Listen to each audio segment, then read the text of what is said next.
Well, it seems that Destiny 3 was inevitable, and Bungie finally agrees with me. You may have missed it, but Destiny 3 has reportedly entered into very early production from two different sources that have been pretty reliable with insider information from Bungie and the goings-on with Destiny. Now, I've said for a very long time that with the size of the studio that Bungie is, Destiny 3 was really their only path forward, and I want to walk through 6 reasons why I think Destiny 3 was inevitable. If you like this kind of content, make sure you hit like and subscribe. That way you can be here for the videos as well as the live shows. So the first reason that I think Destiny 3 was inevitable is the company size and how long Destiny has been out as a game. So the company size, I mean, they tried all these incubation projects. It was clear that they didn't want to do Destiny 3. They wanted to move away from the IP, which I think is understandable. They've been working on it for a very long time, and they knew if we're going to do a Destiny 3, it's probably going to be another 10 years in this IP and in this franchise. Well, the incubation projects failed. They were either canceled, shut down,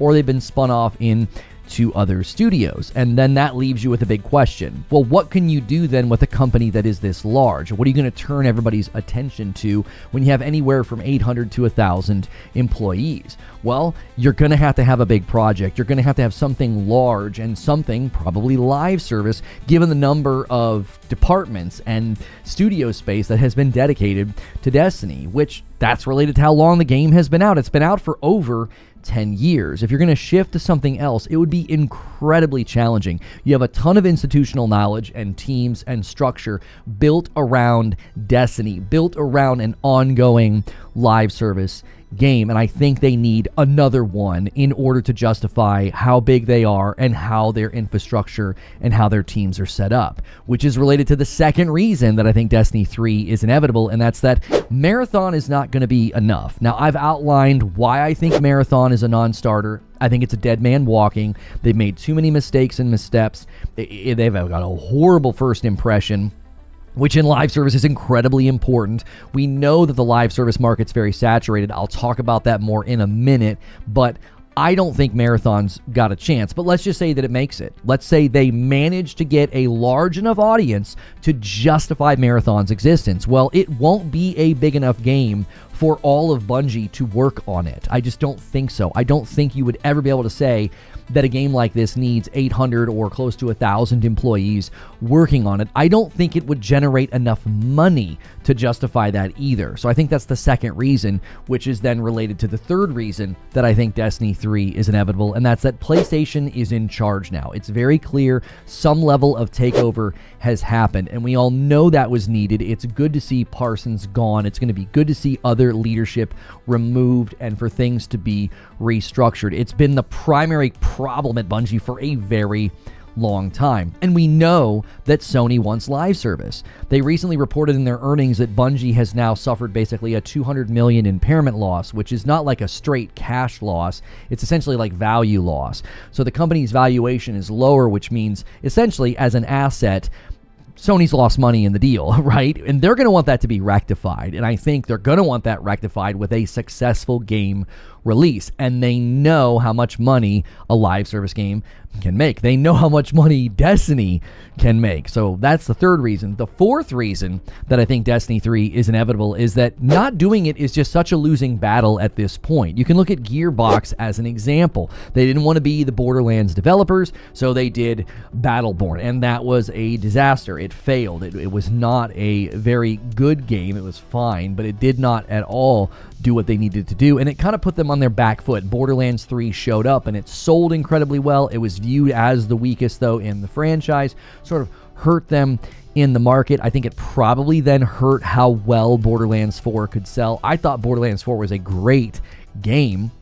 It was great Borderlands, but sometimes you just have to stick to what you're good at. And it's very clear within the structure of Bungie that they're pretty good at Destiny. Now, yes, recently you could say they're making a lot of mistakes and a lot of missteps and misfires, seemingly like they're out of touch or something, which is weird after all these years. But I think a lot of that's because they're using tools and an engine that have always been a bit sluggish and slow, so they'll implement a change and they'll plan to do some type of content and it doesn't come for months later. And by then people are like, hey, wait, this seems very out of touch with where the game is now or where community sentiment is. So a Destiny 3 is inevitable because of that. It's like, listen, you're good at this. You could do it again with a new engine, with better tools, with more efficiency, with something that is more agile. And I think that makes Destiny 3 pretty much inevitable, which is related to the fifth point of why it's inevitable. They're just too financially dependent on Destiny as an IP. Destiny 2's faltered a handful of times, and every time it sets the studio into a tailspin internally of essentially panic.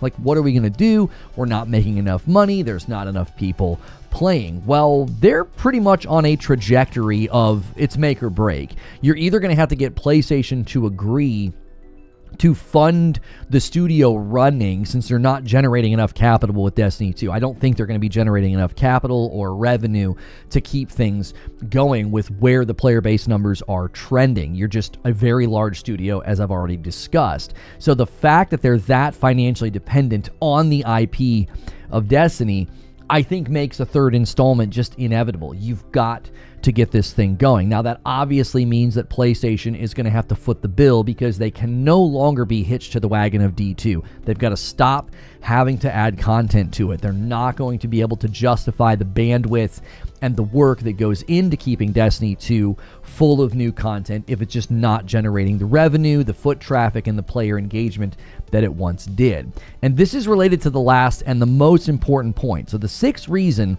that I think Destiny 3 is inevitable is that the market does not have a Destiny replacement yet.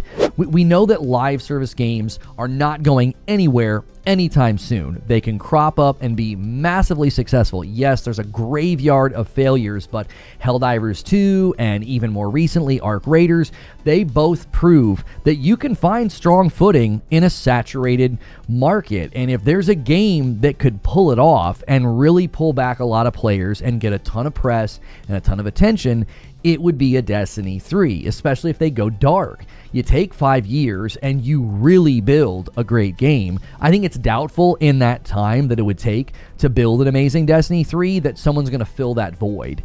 The sort of action MMO looter shooter. I don't know if anybody can fill that slot as adequately as a new Destiny. Now, plenty of games have tried.